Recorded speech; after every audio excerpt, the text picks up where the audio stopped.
And we're live. Welcome to the Awesome Dynamics Show. This is Paul DeWarian with Awesome Dynamic, and with me is Robin. Hello. Robin runs the SEO division of Awesome Dynamic, and also Blake. Say hello, Blake. Hi, partners. All right. And I'm not feeling that well today, so I'm going to not show you me anymore.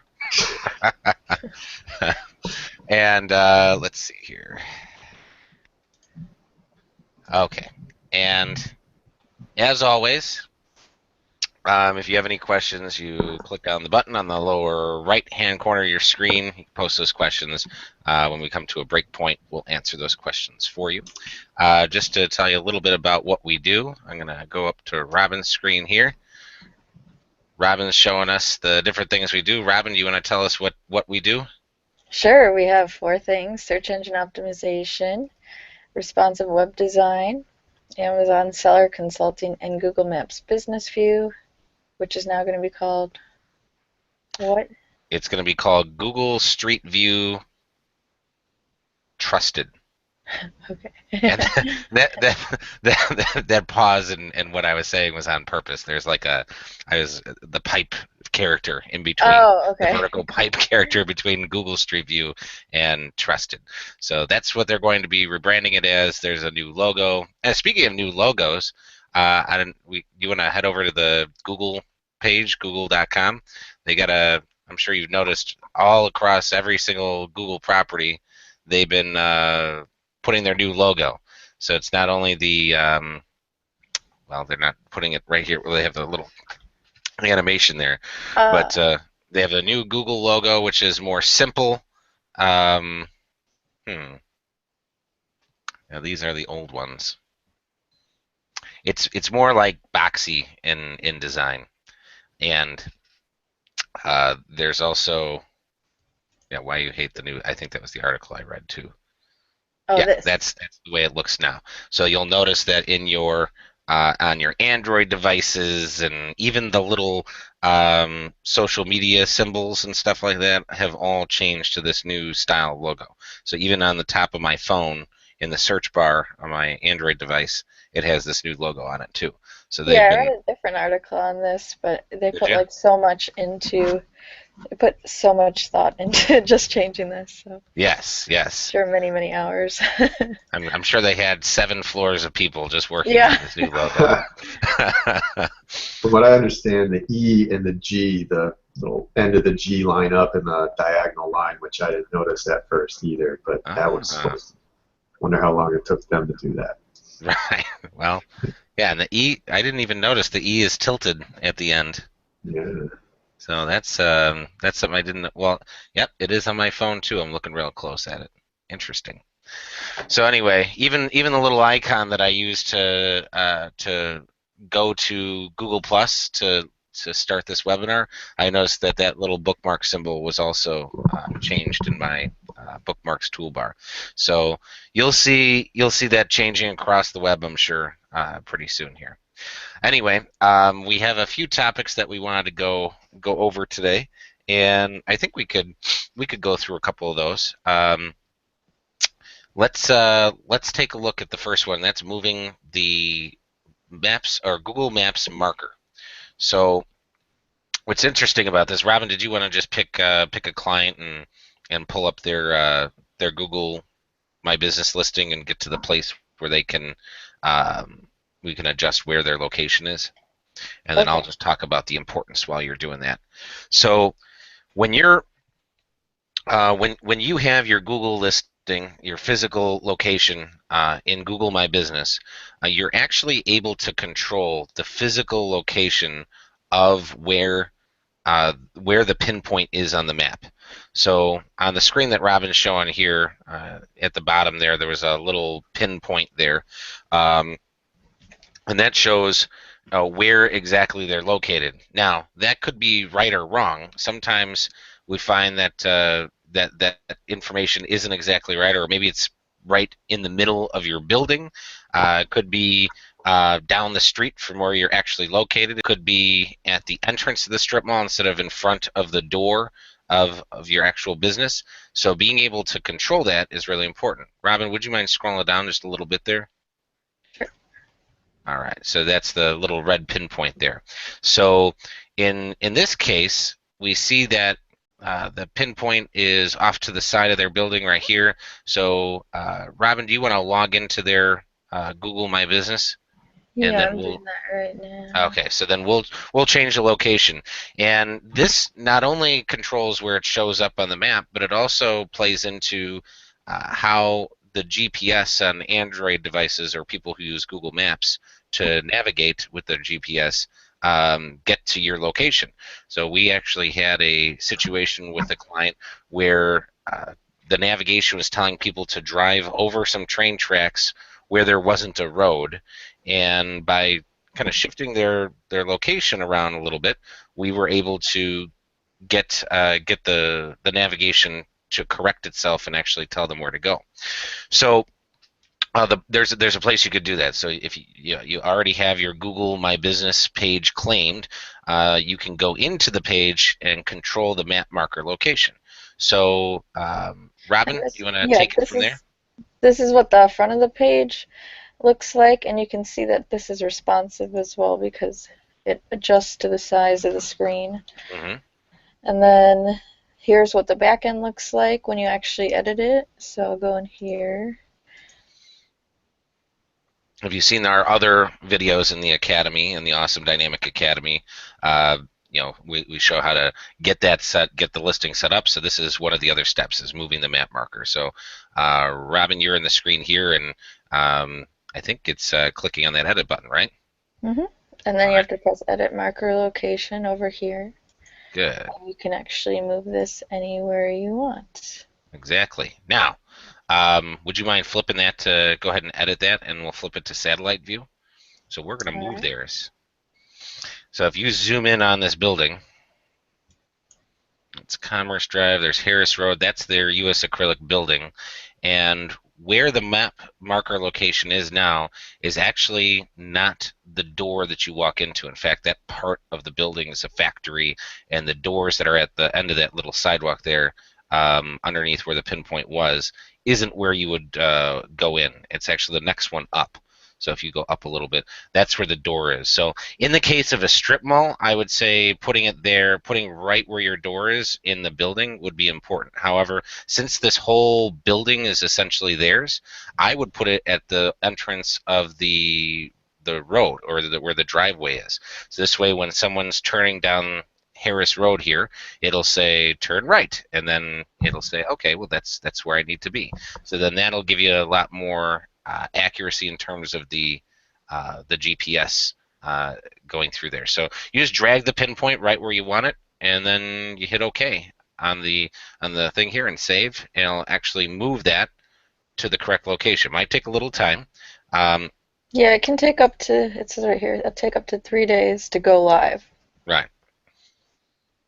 So then that'll shift over to the right location. So lots of people don't know this. They don't know that they can actually control where that pinpoint is. So I've seen so many businesses where the pinpoint is literally miles down the road from where they're located. Or there's situations where um, the road that their business is on doesn't exist in Google Maps. And I remember when we were doing that for our client Merit Homes, we actually had to draw the road in the subdivision that they were developing, because they're a home builder, and we had to draw the road in and get that confirmed. We did that with mapmaker.google.com. But once we drew it in there, then we could drag the pinpoint right to the correct location.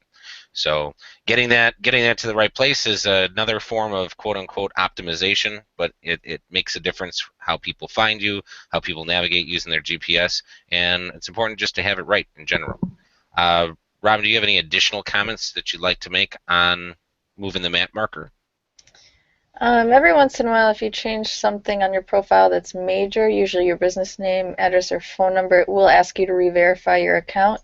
Sometimes if you change this marker drastically, or the address, it'll tell you to re-verify your account. So. Okay, that's a good thing to know. So if it does trigger the re-verification, just expect that. Okay, awesome. So that's changing the map marker. I'm gonna take a sip of water here. All right. So, what's the next topic that we have here? Lastpass? Lastpass. Yeah, we're going to go back to Lastpass, Okay. and this is something that we talked about last week. You want to pull up their website here? Sure. All right. So, LastPass.com is a tool that we use to remember all our passwords. And the reason we use this tool is, well, we have a lot of passwords to remember, and this remembers it for us. There's a lot of other programs out there like it that help you remember the password, but it allows you to use super secure passwords without having to remember them. And then you have one master password that remembers them all. So we just headed over to lastpass.com here. And Robin, would you click on the features button? Great. So one thing that I want to highlight is a lot of people use very, very insecure passwords, and in a world where there's a lot of, they call them brute force attacks, computers that are set up specifically to try and hack into your website, hack into your different accounts online, hack into your email. They essentially try common, they try every word in the dictionary, followed by numbers that people might put after it. So there's a lot of common passwords that a lot of people use. So one of the most common passwords that people think are secure is when there's something that starts with a capital letter, and it's a word followed by a few numbers, usually a significant date to that person. Then there's the special character symbol at the end.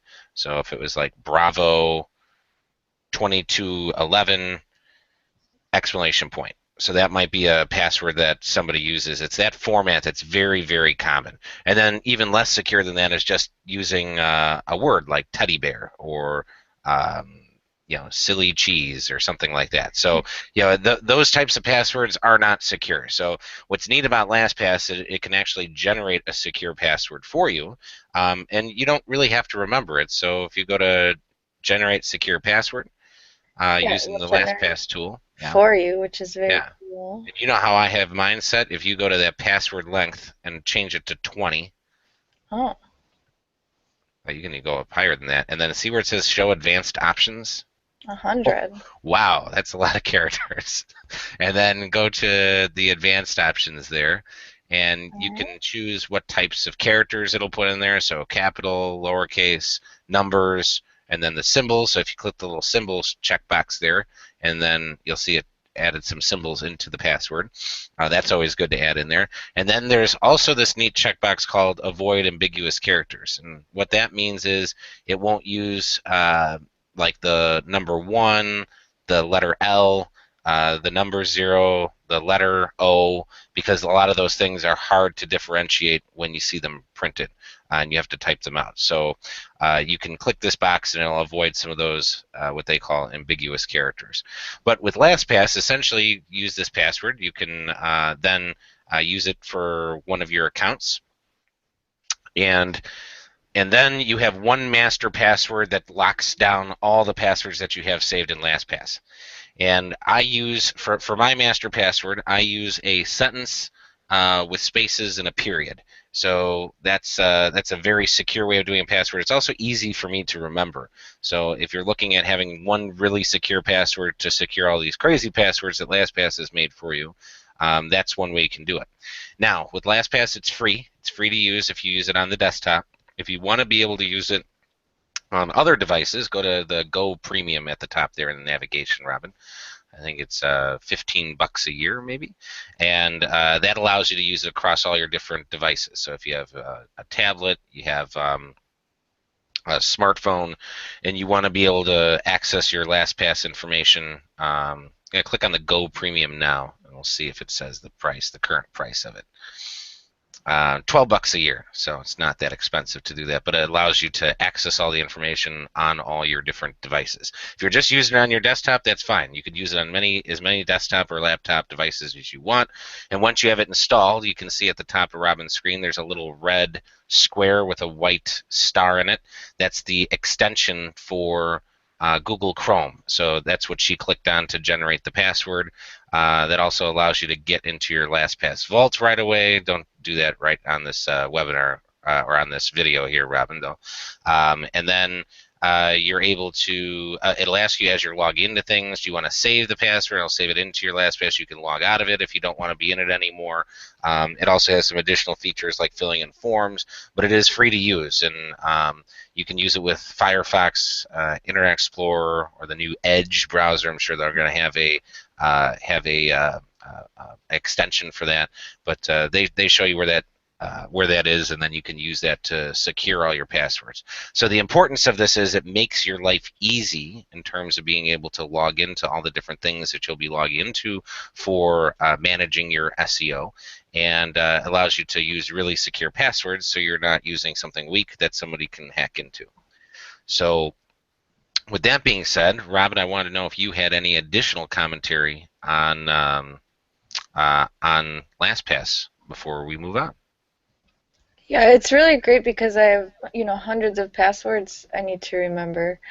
And I also like to do a backup, whether that be like an old-fashioned backup, like just printed out copy of your LastPass passwords, or, on some sort of other document or another password protection one. So I like to do a backup.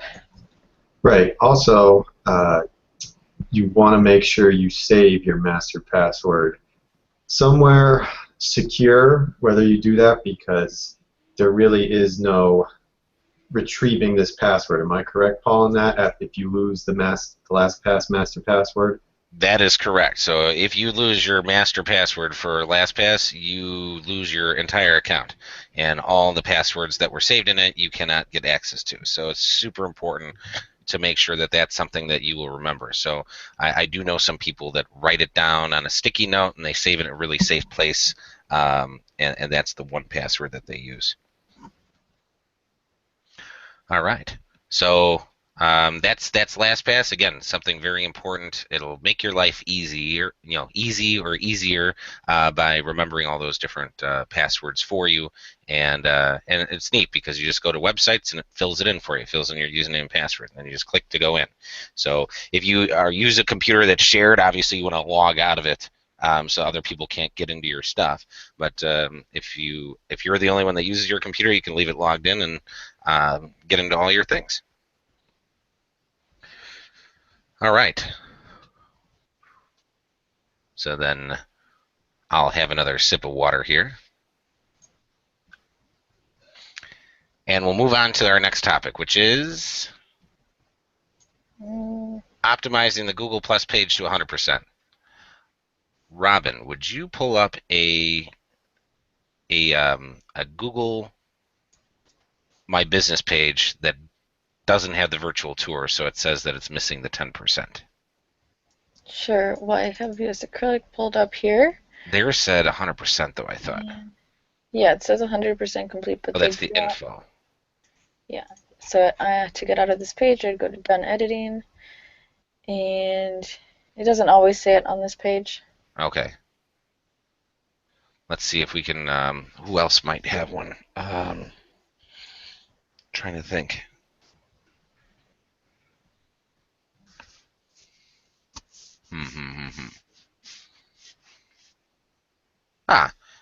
We have access to the lifestyle cycle one. That's the new one she did herself.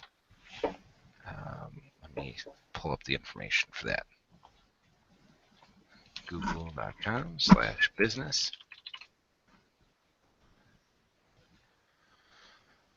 All right. And that's lifestyle cycle.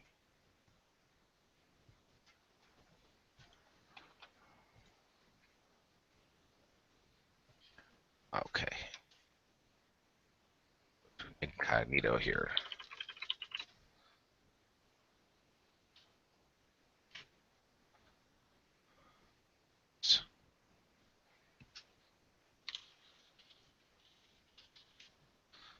All right, sign in. Let me make sure that this is good before I share my screen here.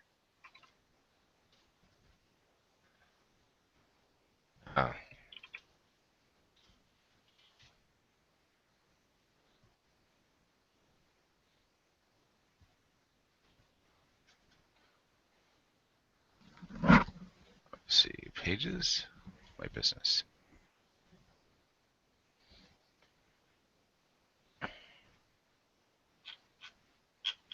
Huh, maybe they removed that whole 90% thing because I think it was on Yeah. the prior screen. Okay, interesting. But we can still talk about it. Do you want to pull up the use acrylic one again? We'll just go through that one. You still have that open, or No. if, Because I no? had to open the other one. But it's That's okay. okay. I can do the lifestyle cycle one. Okay. Oh, see, here's the new. Here, I'm probably not sharing my screen. Where's my Hangouts window? Here we go. Okay, so we'll go to present to everyone, and then I will put this up here. Okay, so filling out your Google Plus page 100%. So optimizing it essentially, and optimizing is just a fancy word in the world of SEO for filling it out completely and as accurately as possible. So when we take a look at this particular Google My Business page, we have this edit button here, and we're able to edit a whole bunch of different aspects of the business, which you may have seen in some of our other videos. But here we're able to obviously have the business name, there's the address, there's the contact information, and here you can actually add a fax number. Is there a fax number option in there? That used No, not I anymore. Okay, Yeah. there used to be. They're always changing it, of course. But yeah, if you don't want to list your phone number, then that's one thing that you don't have, and then that's something that that you could have optimized that you didn't. Category, you can come in here and you can add additional categories that are related to what you do. So when you set it up initially, it just gives you the option for one, but then you can come back in here and add more. Hours of operation, I know a lot of folks that don't put in their hours, and because they're, oh, well, I'm appointment only, or I don't want people showing up during these times. But not only does it, is it good to fill out the hours because it's then more optimized than if you didn't have the hours. It also can affect when your listing shows up. So sometimes Google results will show based on the hours of the hours that you have listed in your Google My Business page. So you want to make sure that you get some hours in there. Robin, your piece of advice usually is to have the hours of when you're able to accept phone calls. Is that kind of what you thought would be good? Yeah, if it's a physical location like an actual retail store that has set hours, definitely put those. But if you're more of like, work from home or a service business or something like that, as long as you can accept the phone calls, I would put those hours. Excellent.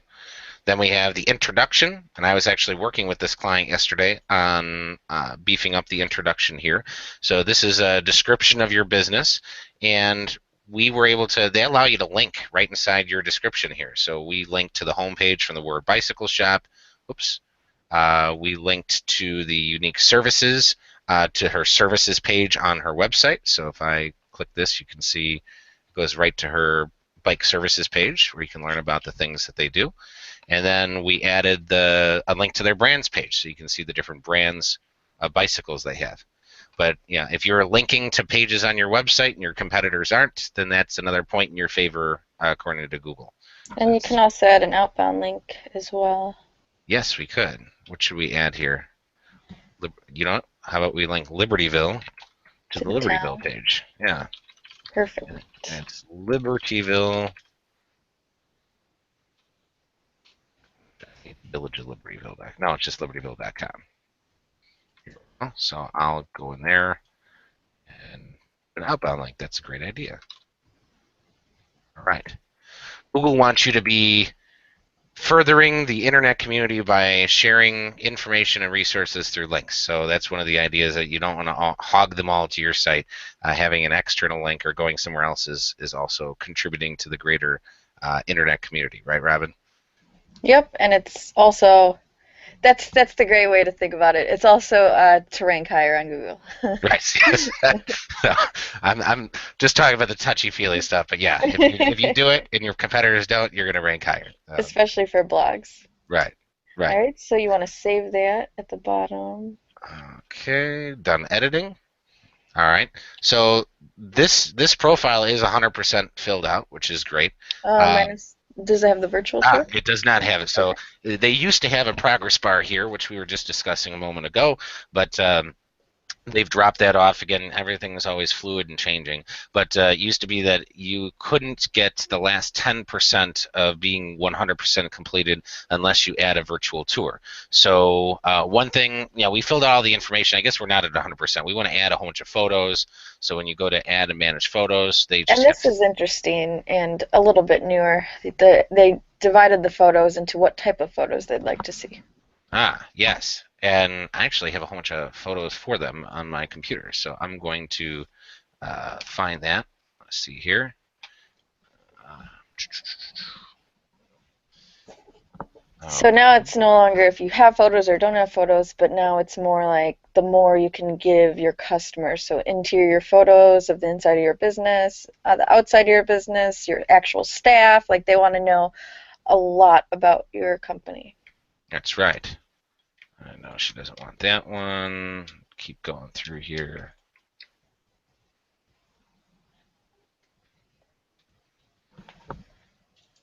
Okay. I'm picking a whole bunch of photos off my computer here. Tim, my brother Tim, went over there and did a photo shoot. Well, I don't have to get them all, so, but I do have literally probably, I don't know, a good 50 photos that I could add. So I'm adding all the ones that I have, or some of the ones that I have of the interior of the space, and that gives not only Google the information and gives you a better chance to be, to rank because you have these and your competitors don't.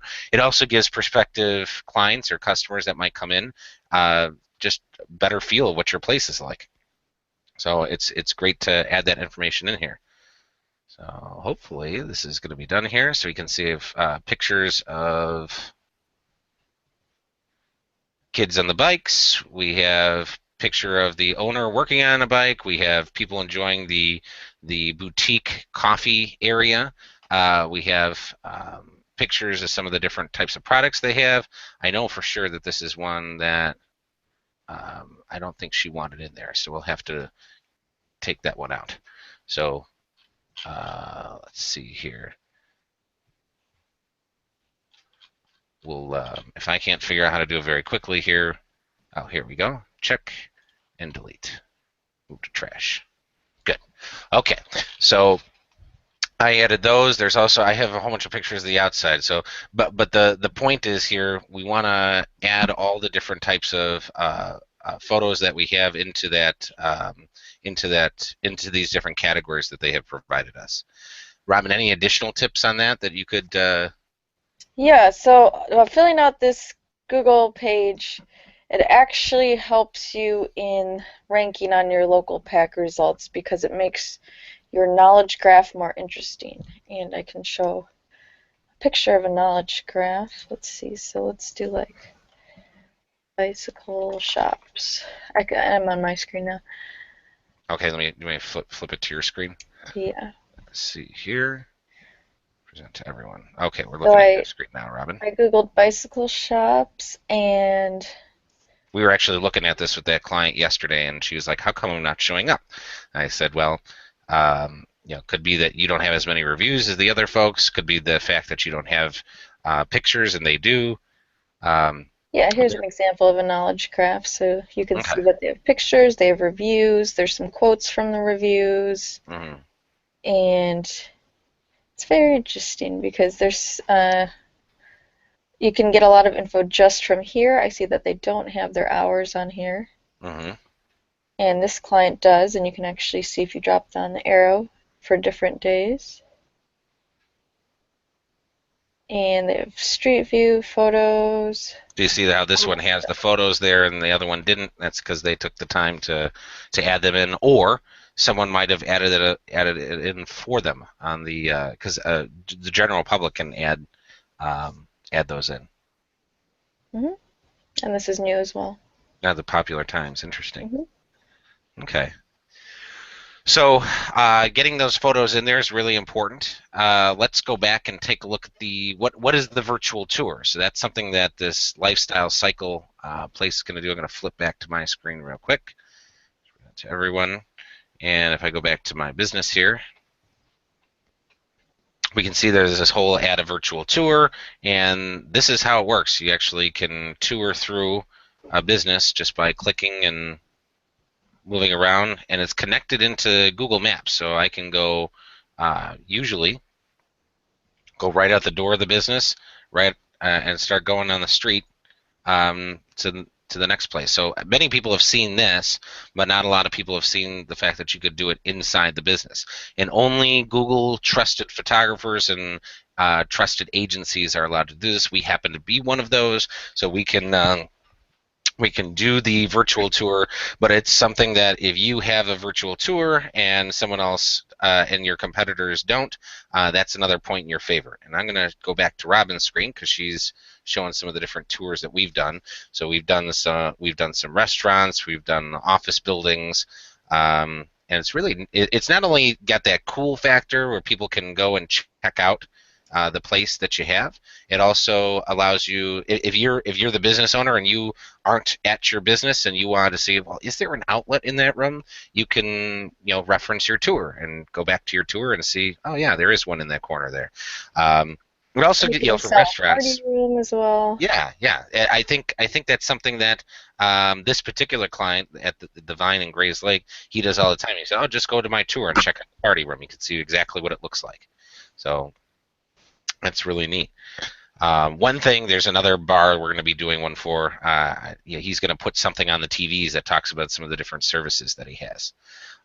What's really neat, especially restaurants, people want to check out, well, is this the kind of place that I want to bring my kids to? And then they can go say, oh, yeah, this is really nice. It's not like a pool bar or something like that, because maybe that's not what they want to bring their kids to. But there's all sorts of. I remember he wanted to specifically show off his bathrooms because he redid his bathrooms, so you can go inside the bathroom in his tour. I think I That's just went, cool. but Oh, yeah, you it's can go. Yeah. yeah. I think you can. You just get right there. There you go. You can check out his nicely redone bathroom.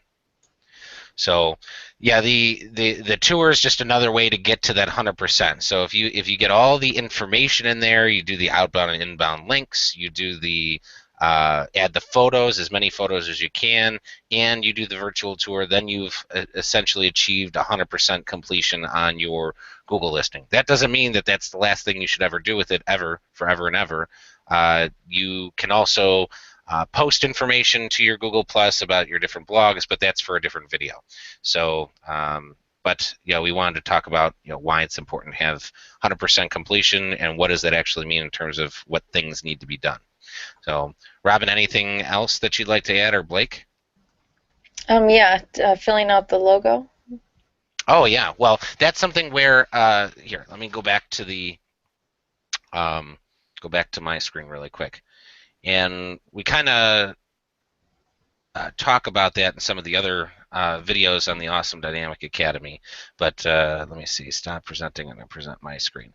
So when we initially fill this out, and we have a separate video that specifically talks about, okay, how to do the logo, how to add your cover photo and all those other things. But getting that's a good point, that's something that needs to be done. So if you're looking at your page and this is if this isn't a photo that you put there, you want to go in there and add something specifically for it. So this particular client just put a picture of their shop. I would recommend putting the bicycle logo in there. And there's two places to access the logo photo. You can press just manage photos and it'll take care of all of your photos. Here we go. Including that background picture as well. So right. There's the cover, there's the logo, there's the profile picture. Okay, great. Okay, so we'll pause here for a second and we'll do one more segment that Blake can cut up for the Awesome Dynamic Academy. Are you sure? What's that? Are you sure? I don't really feel that good right now, but I think I got one more left in me. So if we can go to, I think the last one in that section is line 16. So we can get that one done for add my business social media button. And then Blake, when you are putting this video up on this webinar up, just cut out the section that we're talking right here, if you would.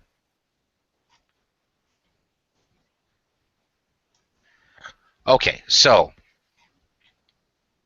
we have the adding the Google My Business social media button.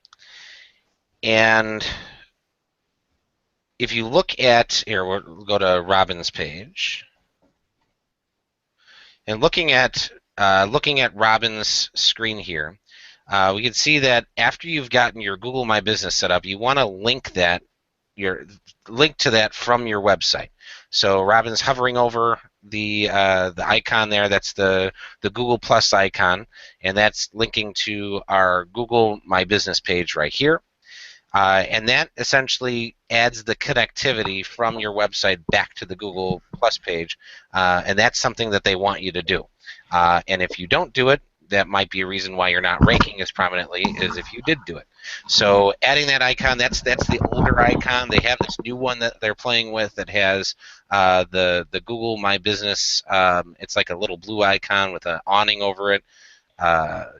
You could Yeah, it's hold, right. is that under Google Images, right? Mhm. And It's this one. it's that one. So that's something that they're playing with. But yeah, I get the feeling that they're gonna do this new Gonna one with change the again. new Yeah. the new Google logo. So whatever the current one is, the point is you just want the link back there. So just something that has the Google, whatever the most current Google logo is, and link that back to your Google Plus page. You want to put that onto your website. So usually with the rest of your social media icons, you can see on ours we have the Pinterest, the Facebook, the Google, the Twitter, YouTube, LinkedIn, and our RSS feed. So that's essentially putting getting an icon that links back to your So Google where Plus would you get page. these icons? These icons, well, these are ones that actually our designer. You can see him right there, Brendan Egan. He designed these specifically with the different colors that do the hover, and then the gray. They're very discreet looking. You can also Google like social media icons, and there's tons of people that have them out there. You can see these Yeah, are the these are ones like you the standard typically see. ones. Yeah. Hmm. So there's a ton of different versions of them. But go ahead and Google social media icons, and there's people out there that have them free for you to use. There's the Google Images. You want to be careful what you use from there because it's not always. It could be copyrighted. Yeah, But you want to make sure they're legal. if you go back and see what some of these other links are down there, see it says free premium social media icons vector. So if you go onto one of these websites, they're saying, hey, you can use my stuff, my social media icons if you'd like.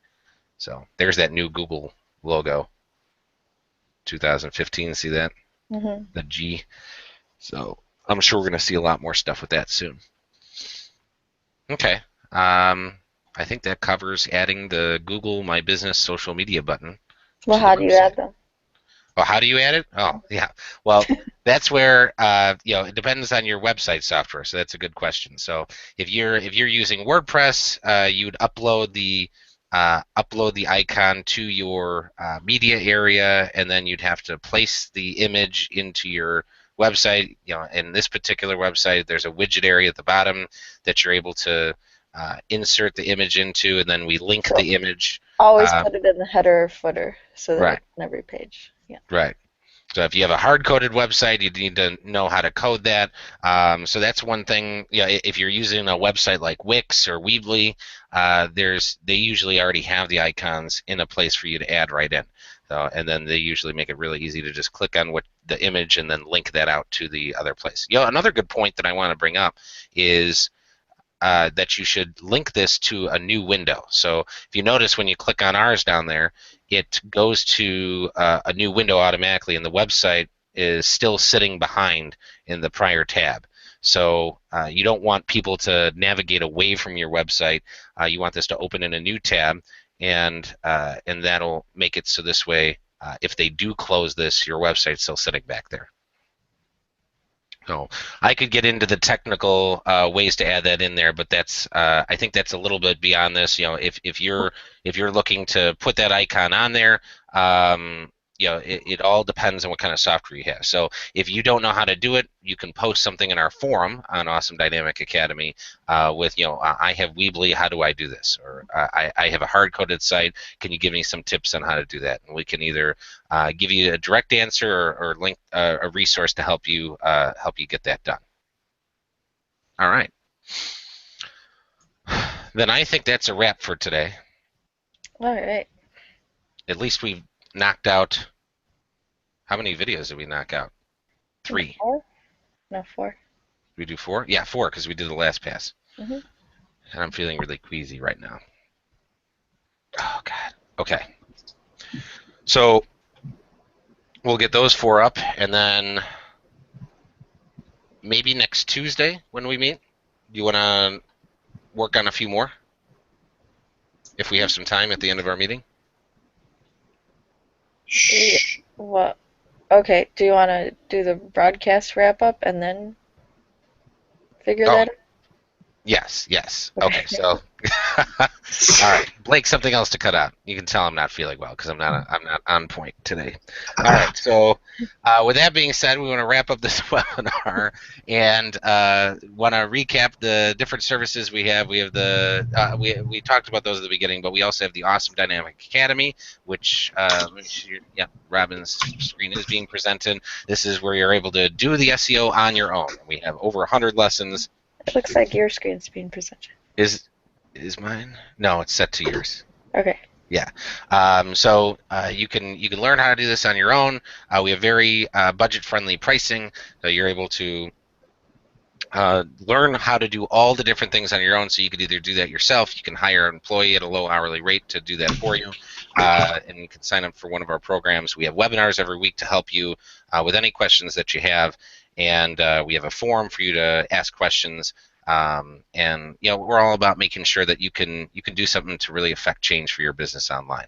So all our webinars are posted here on the webinars page. Let's see, last week's there, right there. But we're head over to awesomedynamic.com, sign up, or awesomedynamicacademy.com and sign up for one of our webinars or one of our programs to help you with your SEO online. All right, so then we'll sign off, like you said, Robin. This is Paul DeWarian with Awesome Dynamic, and let's just go around. Robin, you're next. I'm Robin. Robin with Awesome Dynamic, and Blake as well. Yeah. Show notes. Thanks for showing up, everyone. I'm just going right. to finish up these show notes, and don't forget to check out our websites and all our awesome services. That's right. Okay.